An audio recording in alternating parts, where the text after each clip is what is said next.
post-war thought, where I try to draw out and test the limits of the political ramifications of Nishitani's thought on nihilism. And I still see myself as doing that in my dissertation, even though it's less focused on Nishitani's writings exclusively. But before I really get started, I wanted to thank Dr. Fongaro and the Nanzan Institute for organizing this workshop. I'm super grateful to be able to attend and learn from everybody. As I was listening to the talks and conversations yesterday, I kept feeling like I should rewrite my presentation in light of those talks and the discussion, but um, I'm still going to go through what I prepared. And then at the end, I want to give some comments to kind of continue the conversations from yesterday and then have some time for responses and discussion. I know we started a bit late, but I only have about 20 minutes or so, and then was hoping to have some time to chat after. Um, so first, I'll focus on the question of the relationship between the standpoint of Zen and one's historical situatedness and the issue of how the interpretation of the self in the practice of Zen, at least in how Nishitani understands the standpoint of Zen, is different in different contexts.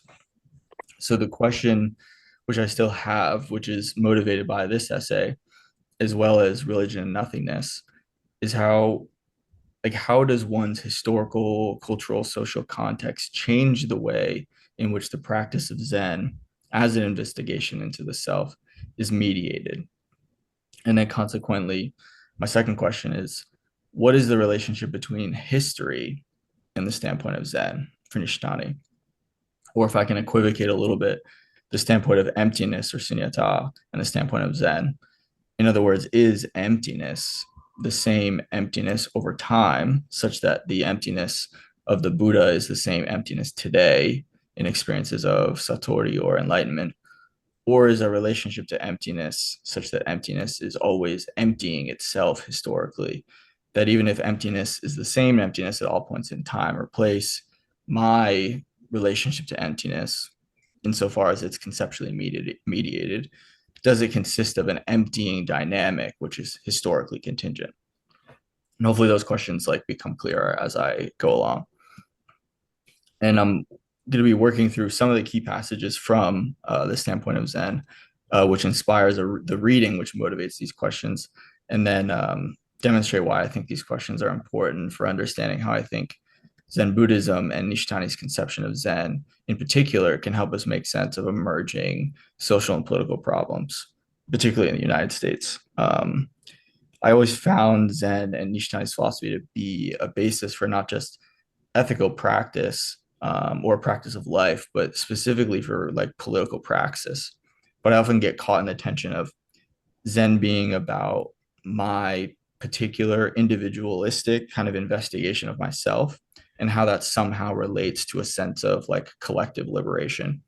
And I think the conversation yesterday about the nature of collective enlightenment and the individualistic kind of strain in Nishitani's thinking was really helpful. And I'd like to return to that, at the end for the discussion. So for Nishitani, as we all know, Zen is not about investigating the self as an object of consciousness or from the point of view of the intellect. Rather, Zen is about the kind of paradoxical investigation of the self into the self as self-consciousness of self. While neither self-fascination nor self-aversion, the investigation of the self is the standpoint which attempts to know the self just as it is in its original mode of being, without conceptual mediation or a split between the knowing self as subject and the knowing self as object. Zen goes beyond the narcissism which Nishitani criticized fanatical youth of often having, and it also goes beyond the modern kind of confessing individual, which I think is quite reminiscent of later Foucaultian critique of modern subjectivity as well, this confessing component. Nishitani also points to the novel, the modern novel, as allowing man to become, in some sense, obsessed with the self as something to be projected and reflected upon. But he distinguishes this from the kind of self which is relevant to Zen. But what I want to point out is that despite Nishitani's contrast with this modern confessing individual as not being what he means by the Zen investigation of the self, what I want to highlight is that this modern investigation of the self which is possible through Zen practice, still has to contend with this modern form of self-confessing and the novel. That is, the investigation into the self is conditioned by our context, which means if for me, for instance, to investigate into the self in the Zen mode, I will have to contend with the modern self as confessing self and somehow move past it in order to get to the standpoint of Zen. And needless to say, somebody from a different time and place will have to contend with a different set of circumstances to pass through these views of the self, which are not the original face of the self. But this original face of the self is in some sense a contradiction. Nishitani uses the analogy of the mirror to demonstrate this in the essay. Looking at oneself in the mirror, you lose the difference between subject that sees and the object in the mirror. And while the standpoint of Zen would entail a dissolving of subject and object, insofar as we are still in the world operating with respect to subjects and objects, the distinction between subject and object doesn't go away per se.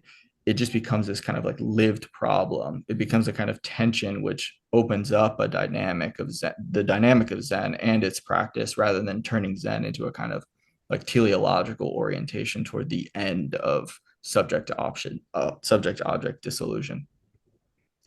So when we try to talk about this standpoint, it's always conceptually mediated and always already entailing some kind of interpretation. But what Nishitani is trying to do is point to the beyond of interpretive and conceptual frameworks that would limit Zen to the word Zen or the word consciousness or intellect or whatever else. But this is precisely the dynamic that I'm trying to kind of think about. Since all we can do is point at Zen rather than like actually talk about it as it is, what is the dynamic with respect to Zen and how Zen is historically and conceptually mediated? Well, the field of emptiness or the standpoint of Zen is one in which the self is in some sense prior to the knowing self. It's the self which makes possible the knowing self in the first place. This tension still requires an interpretive apparatus to contend with it, one which is rooted in a particular language and socio-historical context. Nishitani also asks, what becomes of the problems of the Buddha and the world and interhuman relations from the standpoint of Zen? And I see this as Nishitani asking the same kind of question, insofar as the investigation of the self for Socrates, for instance, was really about the question of how to govern well, how to participate in the polis. It seems that Nishitani is also concerned about what a quote unquote polis would be from the standpoint of Zen, though he mentions this at the end, as was talked about yesterday, but he doesn't really go into it. At the end of the essay, I mean. So from the standpoint of Zen, as Nishitani says, each and every thing becomes manifest in its true reality. But what does that mean in a particular context?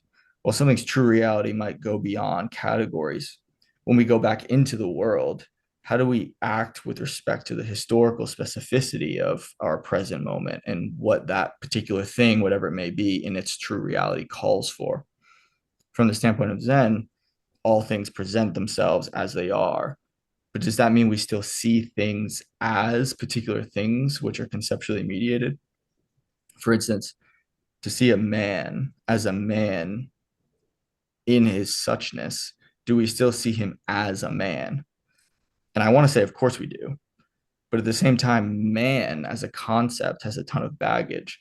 So what does it mean to say that from the standpoint of Zen, a man is a man from different historical contexts? So on the one hand, I want to say that from the standpoint of Zen, a man is a man as he is in its suchness, but he's not limited by the concept man and the historical contingency which that category implies. But at the same time, in order to act with respect to a man at a particular time in history and in a specific social context, one needs to understand that historical context enough to act in such a way which is in tune with what man means. In other words, a man from the standpoint of Zen is simultaneously not a man insofar as he is not reduced to the historical contingency which makes quote unquote man possible, but he also is a man insofar as one who lives and acts with respect to men, or being a man still does so as a historically finite being. And this returns me to my original questions. In the present, to investigate myself itself, I do so with respect to the category man and the socio-historical context, which makes that concept make sense, not just as a concept, but as like a lived reality reinforced by structures of gender, humanism, and all kinds of other things. So my investigation, at least at the beginning, is conceptually mediated. So then what does this mean for my own relationship to Zen or emptiness? If it's mediated, is my standpoint of Zen the same as like the Buddha's? And what happens when I go back into the world after coming to understand that I am not a man because the concept of man does not determine my original face, as it were? When things present as they are on the field of Sunyatar from the standpoint of Zen, do they presence themselves as like male or female? I want to say no, they don't, because such a binary is contingent. But in our current political climate, it's often necessary to affirm without a kind of reification certain kinds of categories which imply dualistic distinctions. So, what would it mean then to approach the political issues related to gender from the standpoint of Zen? And what would a political praxis of Zen look like in the present? I often think about answering these questions with respect to the 10 ox herding pictures. People recall the first 7 images depict the kind of individual wrestling with the self. The 8th is the kind of void, the complete negation of self and world, like the great doubt. And then the 9th and 10th involve a kind of reaffirmation of the world and the social realm. I'm sure we all know the famous, mountains are mountains, mountains are not mountains, mountains are mountains again. But what happens when we're not talking about mountains, which have existed throughout all of human time, and are instead talking about historically and politically contingent phenomenon categories? Like what happens when in the 21st century, like in the US, when the concepts of man and woman are under interrogation? What happens when we go from man is man, like mountain is mountain, man is not man, to man is man again?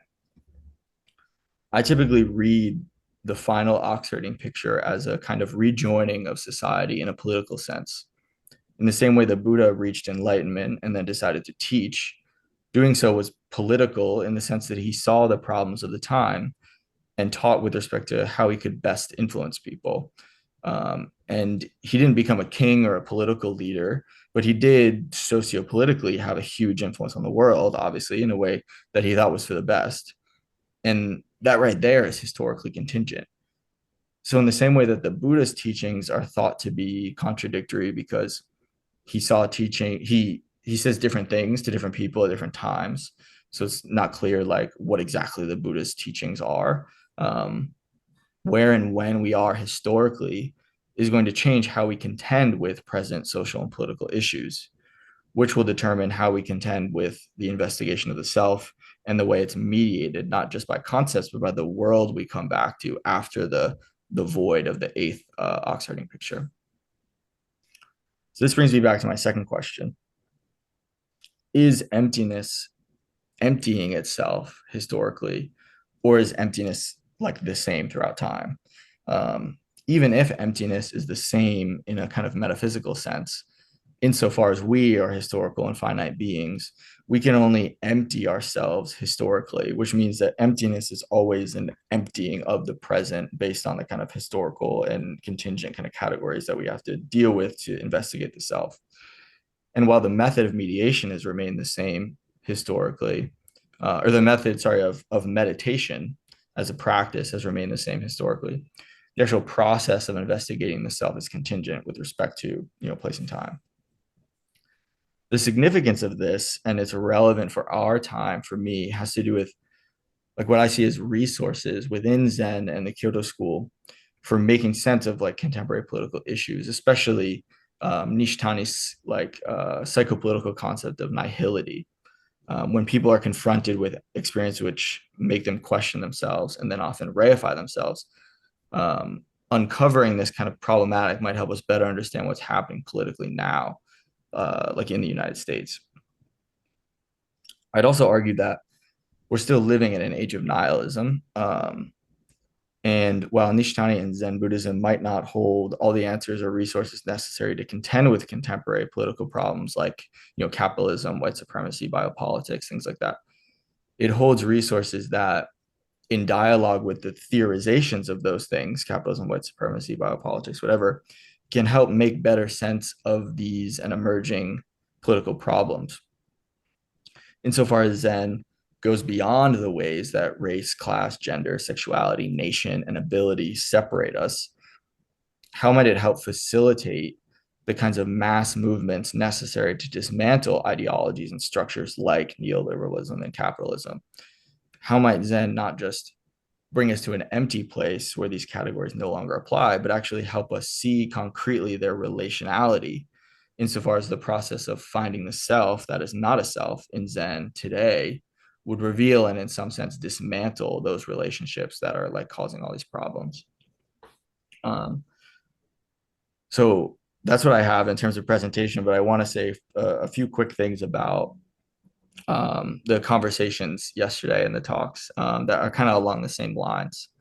So at some point, I think Dr. Maraldo, at the end of his talk, mentioned that Nishitani leaves open the question, what is the questioning of the self in Zen? Like, what actually is that process? And Nishitani doesn't answer that question, even though that's kind of like what he starts the essay with. And the reason is that he doesn't want to give an answer because it's about doing the questioning itself and not about saying exactly what it is, like for all time. And I think this is really crucial. And I'm glad that Dr. Maraldo brought this up because I think it's how I'm reading Nishitani here, like in the present, considering the social and political issues of our time. And for me, how I think of myself and my questioning of myself with respect to things like gender and race and the history of the United States, that method of investigating myself is not dictated by Nishitani or the Zen tradition, but something I need to discover for myself in my very questioning of myself. And rather than that being an individual thing that I figure out, it needs to also somehow involve a kind of social rationality, which gets rid of the distinction between self and other and enters the social and political, like with that last 10 oxiding picture. Another point was Steve Loft's comment about contemporary problems of like social media egoism, as well as his point about getting to the point of compassion where we see animals and trees as kin and not just other human beings, because otherwise compassion is just like an idea. Um, this I think is a really good point. And I think this is how Zen can help us in the present. It's about how to live a kind of Zen life of political praxis for our time. We can't get that from Nishitani or from the Zen tradition itself. It can't tell us what to do in the present. We have to do it now because, if we were to go back and Zen were to tell us, then it wouldn't even be Zen because, of course, Zen is beyond words and letters. And I think it was I couldn't exactly see everybody, but maybe it was Dr. Heisig's point about the role of philosophy and its relationship to critique and science, religion, and politics. And I want to ask the same question with respect to emptiness and Zen. Like, is emptiness or Zen just a practice? Is it just a philosophy? I mean, definitely not. Practice philosophy, sure. Also, religious concept, but can it be like the literal practice of political revolution? Is there something barring it from really becoming much more of like a political praxis? And along the same lines, there was also this point about how philosophy can engage concretely with political problems like child labor, or is philosophy just this kind of like abstract like things dealing with texts and ideas? And my question would be, like emptiness in the same way emptiness or Zen as a practice also having a political dimension, even if it's like kind of merely abstract, can it be concrete? And then I think it was at the end of Steve Loft's the conversation after his talk, I really liked the line of thought about the role of philosophy and the role of education and like what the role of the philosopher is in this relationship to politics. But I wonder if the problem isn't like what philosophy's role ought to be, or that philosophy ought to be more concrete or engage more to combat like concrete political problems like climate change. Maybe part of the problem is that disciplines have become so siloed that we've confused the field of philosophy with ourselves as philosophers. Like we in this room as philosophers don't have to limit ourselves just to philosophy, or like what counts as philosophy, or when philosophy is written on the back of a book that we read. Like we can do abstract, quote unquote, abstract philosophy and analyze text and all that, but we can also get on the picket line. We can also join resistance movements. We can also organize. We don't need to silo our bodies in the same way that we've come to silo the disciplines in modern academia. Even though I feel like it feels like that to be successful in modern academia, you have to like hyper focus. But I think that's really the danger of being like, can philosophy be political? Well, it's like you are not just philosophy, even if you do sometimes practice philosophy or write philosophy. And maybe right now in this moment, we are doing philosophy and we aren't doing political praxis, maybe like right now. But that doesn't mean I can't be an activist philosopher or scholar. And it doesn't mean that me doing what I'm doing right now can't be interpreted as a kind of political practice. Because I think it can. But that's it for me. Thanks again. Wish I was there with everybody to join in conversation like outside the panel and everything. But yeah, thanks for listening. Well, thank you to you. If you want to give an applause.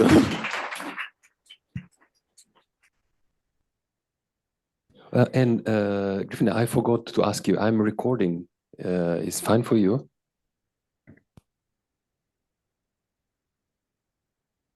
Oh, I cannot hear you. Yeah, I heard the notification came through, like the little bell. So I heard it, so it's no problem. Okay, thank you. So if someone is against this recording, please contact me. Otherwise, I record the entire conference. So if someone want to, okay. How do we do this? I mean, can you hear me? Yeah. Should I come so that you can see me too? I don't know. I can kind of see, yeah. Okay, I'm Yoko Arisaka. I think you have a great project. I'm very excited. I hope you finish your PhD and get a great job somewhere. I'm not on the search committee anymore, but if I were, I would invite you to apply. Darn. So anyway, my question has to do with the criteria. I mean, every political conflict would have different positions, and everybody is in their own way convinced of their own positions, right? And then, I mean, otherwise there wouldn't be a conflict anyway. So there must be some kind of a normative claim that everybody's convinced of, and they all try to defend it. I mean, okay, nihilism is there, but let's just say not everybody's reflective. So they stick on the reality of their own convictions and out of that speak. But that passion itself is something like coming out of the source, right? So even though you might say, well, they're completely convinced of the wrong things because I just don't agree, yeah? But from their perspective, maybe they're just as, from their own passions, own selfhood, they're just as serious, right? So in this kind of a conflict, I mean, take any issue. I mean, there's all these people who are totally convinced of something. Right. And then, so that the normative claims must be negotiated if it's a political debate. So how do you do this? I mean, in the end, you just end up debating like a shallow debate, even though you want to claim, well, for myself, I have an existential thing, and I'm not convinced of my convictions in the end. But to the extent that I want to defend the position, you would have to support some kind of a platform, right? So I guess, sorry, my question has to do with this negotiating the norms.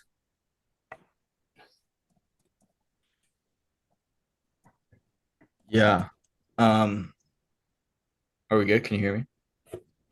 Yeah, thanks for your question. Yeah, this is something that I'm thinking about too. So I think like what I find so compelling about Zen as a practice as well as a philosophy is the way in which it kind of can cut at the way that we feel compelled to like kind of buy into these normative convictions, even if they're often like not even good for us, right? Like right now, like in the United States, it's like the way I see it is there are a lot of working class people, mostly white people, but also people of color who voted for Trump for president, right? And I don't think they voted for him because they're misogynists or racist or something like that, and they like him for that. I think they voted for him because they were like kind of peddled this narrative of belonging. Like Trump made them feel like they were a part of something real that was going to kind of get at the establishment that's been disappointing them for a long time. The establishment being the kind of like the kind of basic neoliberal right left kind of distinction that was going on right before Trump came through. And that's what they voted for. They voted for this kind of anti-establishment thing. But I think, but often when you talk to them, like they kind of talk through the kind of rhetoric that's been peddled to them over however many years. And the question is like how to get past that kind of normative kind of framework that's been embedded into their way of thinking when they don't even know it. Because a lot of the time it's not just a question of education. I think I obviously education is important to me. And like the conversation I was having yesterday about the role of education, I think was right. But I worry that like, oh, if we just educate everyone on the quote unquote right, like normative viewpoint, if the normative viewpoint is the correct one, then we won't have any problems. And it's like, that's just fascism. Like, I don't want everybody to have the same point of view. Like, I want like multiple points of view, but I guess I'm getting ahead of myself a little bit. I think what Zen allows and like what teaching can allow is the kind of looking at or cutting at the way that our own psychology is so like our psychology is influenced by these kind of forces. I would call them like nihilistic forces that make us think that there's only one way to view the world, that there's only one thing that's right. There's one story. And I have one story. The people who are on my team have one story. And then there's others over there that have another story. And there's others over there, there's another story. And we all think our own is right, but the reality is that there is no right one. There is no one truth. Like we can have like a multiplicity of truths, but we're so kind of like made to think that there's only one. But what Zen kind of helps do is kind of get at the kind of like at the base of it, it's all empty. Like there isn't one. And even though we have to operate with respect to one, we don't have to operate with respect to it in a way that implies that like we need to, like kill everybody or like fight against everybody who doesn't hold that point of view. I don't know if that answers your question, but yeah, I guess the questions that I'm asking are just kind of like think about like how can we bring this kind of framework of Zen, the standpoint of Zen, to the kind of political realm to think about, how we could bring like go in that direction. So we have a question from Jim. Thank you. I find your topic and your approach very, very exciting, and I wish you all the best with it. Thank you. I want to go back to a question you asked at the beginning. Yeah. Which is there such a thing as a common experience of Zen?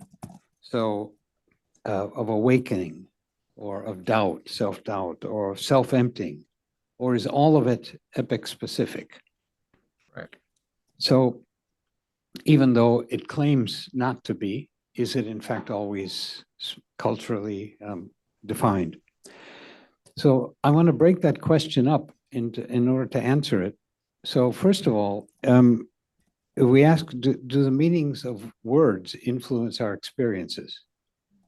And we have to say, well, yes, they do. For example, the concepts of emptiness and nothingness have changed radically in the West in the last generation. And new words like nihility have popped in. I know because I dug the word up out of a very old dictionary in order to translate one of Nishitani's terms, and now I find it everywhere. So they do change in Western languages. In Japan, you cannot talk about acting natural anymore without thinking of the natural world. Because in around the 1880s, when Inoue published the first dictionary of philosophy in Japanese, he used the word shizen, which is onozukarato, no, so jinen, to include the natural world. And now everybody in Japan takes it for granted. Or again, the concept yesterday, I think it was John that mentioned of the self, which has become a substantive in Western languages, maybe most clearly since Fichte, but before that, nobody talked about das Selbst, das Ich, before him. We wouldn't say das Sie, for example. That wouldn't make any sense in our language yet. Okay, and Nishida had to find a way to say the self, because Japanese doesn't have a word for the. And so he translated ware ware no. But that was actually a neologism as well, substantizing the self from simply a reflexive pronoun. So words affected. But then we still have to ask, is there a common experience independent of the words that are being used? And I think the answer is not completely. Can you have an experience without language? No. But in the preface to a later edition of Zen no Kenkyu, Nishida said, we have to distinguish between the experience and the I. And he says, first of all, experience has me. There's no subject or object. You're completely wrapped up in the happening of the experience. But then secondly, I have the experience. And when I have the experience, that takes place through language. And these are two different aspects of this so-called common experience. So one part is common, the other is necessarily epoch-specific. So if you ask, you can't even ask the question, is there a common experience without language? But isn't there a kind of poetic or natural language that is not epoch-specific? If not, we couldn't sympathize with accounts of ancient religious experience or ecstatic experience of the mystics. We'd have to see it all as specific. Perhaps there's like a consciously ahistorical, non-specific mode of speech. Ueda always insisted on the aha as precisely that kind of speech. Remember his reference to Rilke's poem, seeing the rose bloom, and he says, aha. But this speech is not explanatory, it's exclamatory. And those are two different modes of speech. So to relate this, we need a kind of non-literal mode of speech, and legend and myth and religions kind of help provide that. The trick is to avoid the temptation to literalism and explanatory talk as controlling the aha language, to see it as a kind of guiding fiction that points to something that perhaps may be common. So is there a common experience? Yes. Can it be explained commonly? No.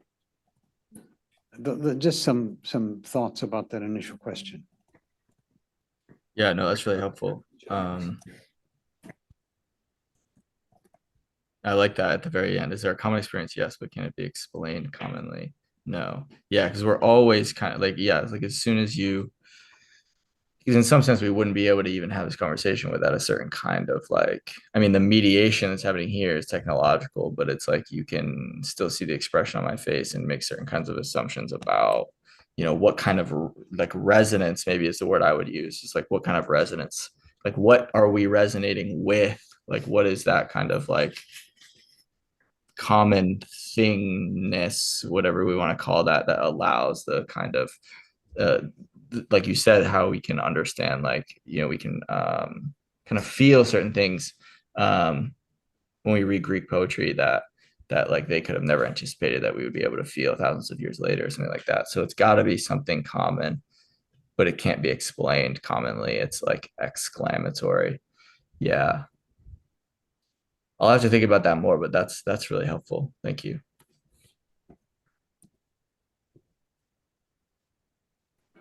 Yes, I also love the questions that you posed, and I can't wait to read the answers that I hope you'll develop in your dissertation. So just two quick comments. The first has to do with your question, as I understand it. I'll put it this way: is emptiness the same throughout time?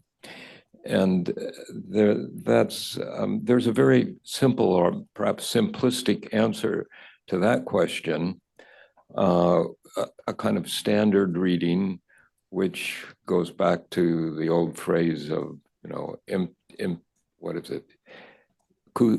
Sokushiki, however that's translated. Emptiness is phenomena.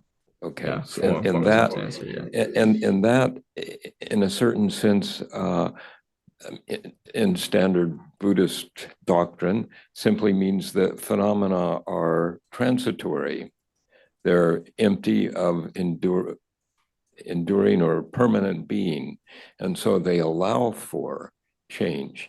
But Ku itself is not another phenomenon that is either eternal or transitory. It's not that kind of thing.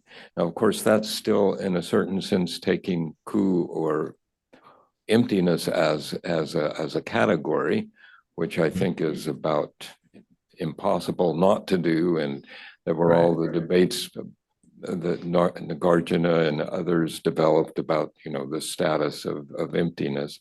So it seems to me that we need to somehow change the question, alter the question. And I'm not sure what the right phrasing should be, but perhaps you could look at Nishitani's work on soku, the soku of Ku Sokushiki. There's the whole essay, which is, I don't know, is it reprinted in one of these two volumes? Yeah, translated by Michael Mara.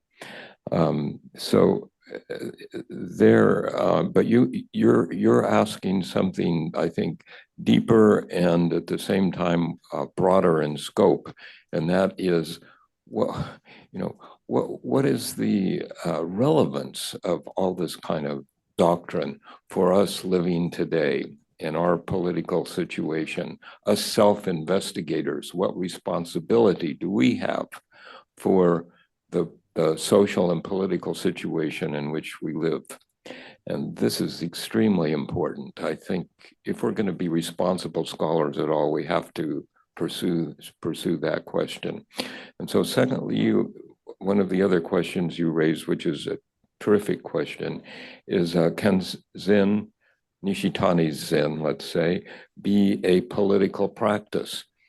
And as you well know, Japanese Zen in politics in the 20th century do not have a happy history at all.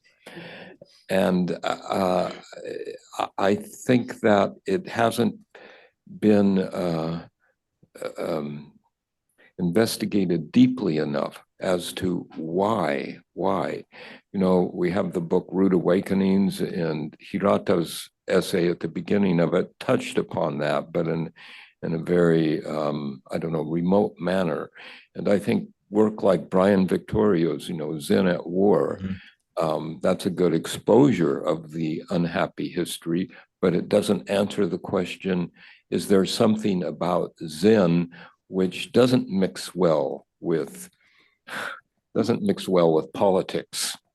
And it would be great if, as part of your work, you could pursue that particular question. Thank you. Hold on, my screen okay. Yeah, a lot of really good stuff. I had a bunch of thoughts as you were talking, but I'm not sure if I'm going to get to any of them. I literally just ordered, though, that 2-volume set. It's coming tomorrow, though, just not in time. But yeah, I'm really excited that that's coming out, as I have been kind of collecting resources and stuff. I started the project, it was just going to be on Nishitani, and then it kind of morphed and evolved into this, because I was just so inspired by Nishitani's writings, especially this kind of like what I read is this kind of psychopolitical concept of nihility and nihilism and applying it to the American context. And at first it was just going to be about Nishitani, and now it's like more about American politics and then using Nishitani. But I compiled pretty much all those essays in those 2 volumes together, and it took me forever because they're so hard to find, and my university doesn't have enough access to journals. But now they're all together in those volumes. So excited about that. Anyway, sorry, aside. Yeah, I think yeah, like I said, and like you mentioned, what is the relevance for today in our political context? And I think that you're right that maybe what's stopping that from happening is this relationship, is the 20th century like history, is like kind of I like spending time in Japan a little bit, like there are very few people compared to like, let's say, Nishida scholars, like studying Nishitani. And I think some of that has to do with the controversy around even Nishitani. And if people are reading his writings, it's his post-war writings on nihilism, not reading his other stuff like during the war and before that. And even though he makes some comments about political things like in Religion and Nothingness, and even in this essay, it's like he's like afraid to go into it because, you know, slapped on the cheek, one side slapped on the cheek, you know, before the war and after the war, that whole thing. But I find that even his writings, like I kind of read him, especially in Religion and Nothingness, like trying to offer a kind of like politics. It's typically read as existential philosophy, you know, philosophy of religion. But I feel like the problem of modernity as a political problem, this kind of like westernization, homogenization thing, is really the issue that he's dealing with. He just doesn't want to go too far politically to be like, this is what we have to do now politically, because, you know, that got him into trouble. And of course, you don't want to just dictate based on something like a Standpoint of Zen, like here's the dogma, not just doctrine, like go and do it.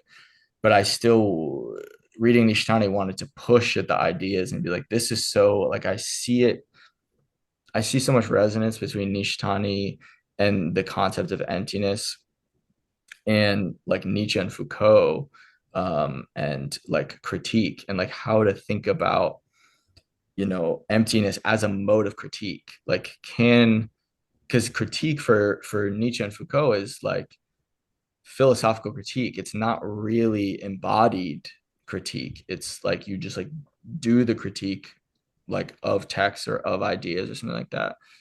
But like Zen also has a practice, a literal embodied practice that can help you be critical of the way that we're made to, you know, like essentialize things in experience.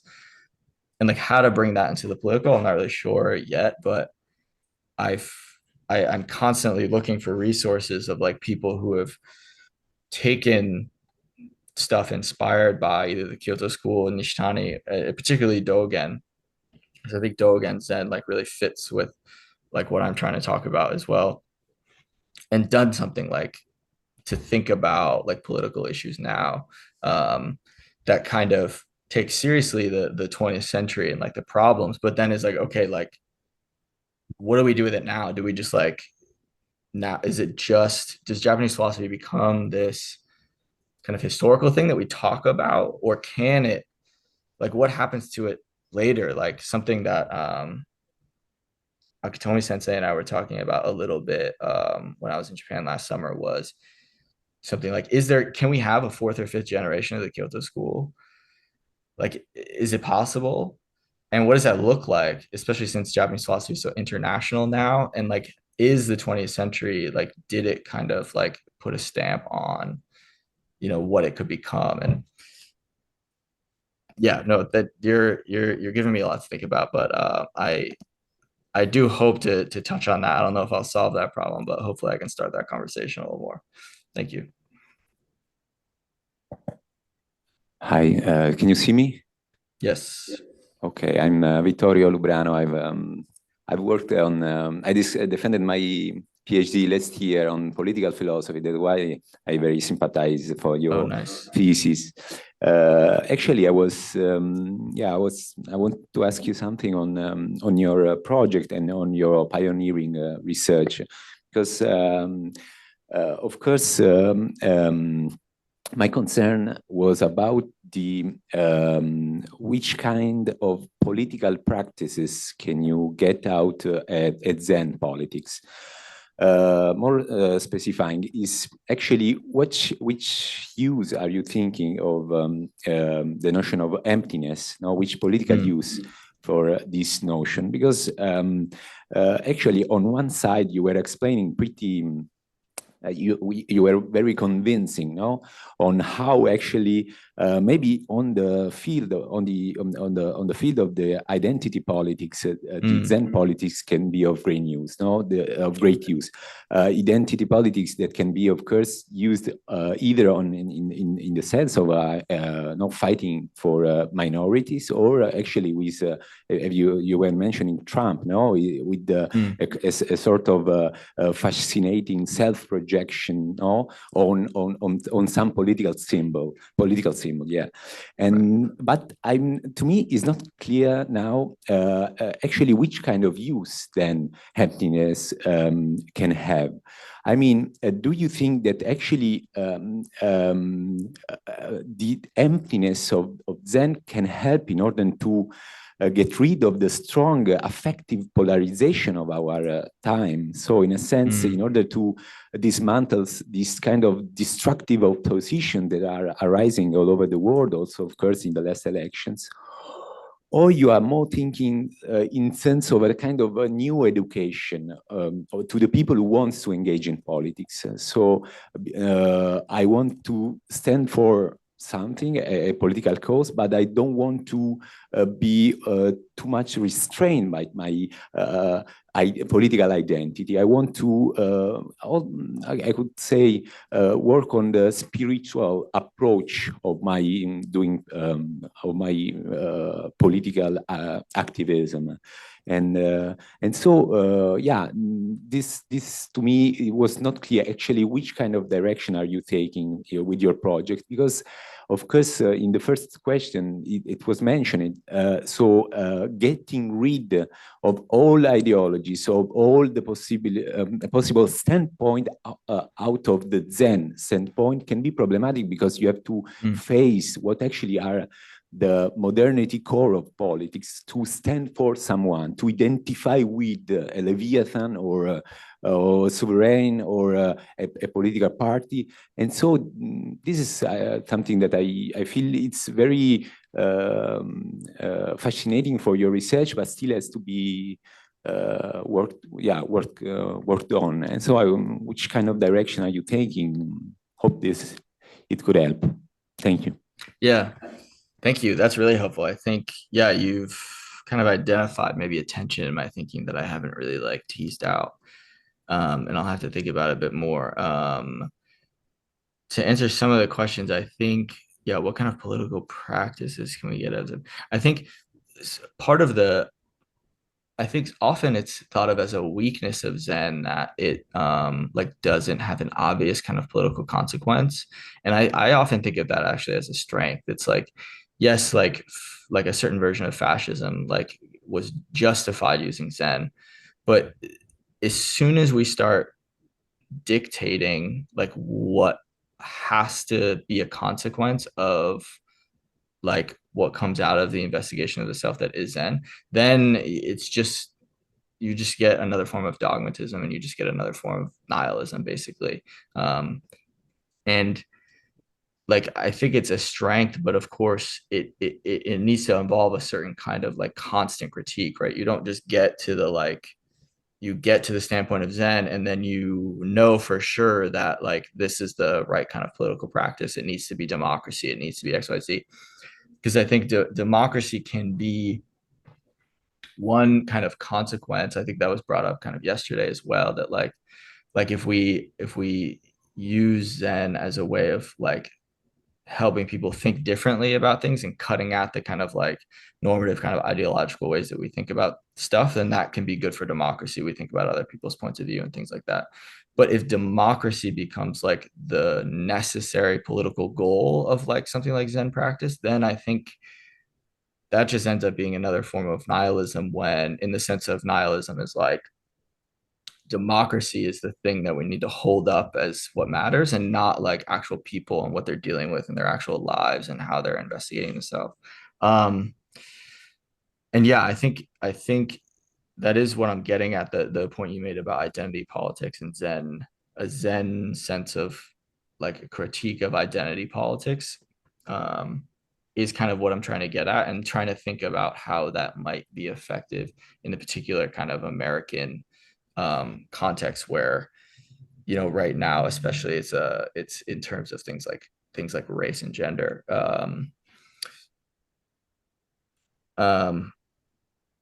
But yeah, I think I need to think a little bit more about what you said about this kind of, is it this kind of like new education thing? Because then, yeah, like you said, you get into a political affiliation, and then it's hard to get out of it. It's like if you're gonna identify with some like political group or movement, then you almost have to like sit dogmatically in that, and like what can Zen offer that? Yeah, I have to think more about that. But I think I'm out of time, but thank you, everybody. This has been really helpful for my thinking, and I really appreciate that you resonated with what I had to say. So thanks. Thank you to you.